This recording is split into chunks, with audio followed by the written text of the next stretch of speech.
Ito na mga boss at malapit na natin matapos yung ginagawa kong Chevrolet trucks na nagpalit ako ng condenser. Ayan po yung bagong condenser ay nasa ilalim na at unti-unti ko na pong naibalik yung lahat ng mga tinanggal ko at ang nahuli na lang ay itong bumper dahil po gusto ko munang vacuumin at kargahan ng preyon bago ko kumpletuhin. At ayan pa rin yung ating pinagpalitan na condenser mga boss. Kitang-kita nyo yung leak, napakalaki.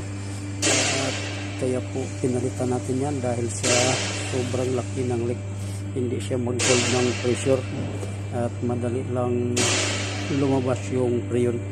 Kaya ayan po, at itong video na naman to ay ito yung parang part 2 nung pinakita ko nung una na habang binabaklas ko pa yung luma na condenser.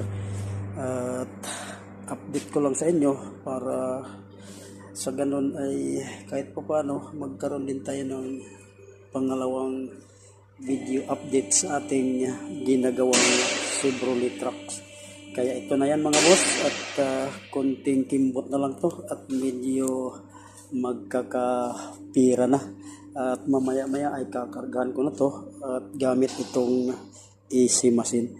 At nandito pala yung charging port ng high side niyan mga boss. Ito yung location niya. At yung low side ay dito banda. Ayan po, kung nyo pong makikita. Ayan po yun. Tinanggal ko na pati yung takip niyan para kakargahan ko na. Pero bago ko kargahan, siyempre po ay babacuumin muna natin. At para mas maluwag tayo, ay tinanggal ko yung reson nito para mas kitang-kita natin yung low side charging port. At yan naman po, ito po yung suction na papunta sa AC compressor. Ayan po, hanggang doon yan sa ilalim.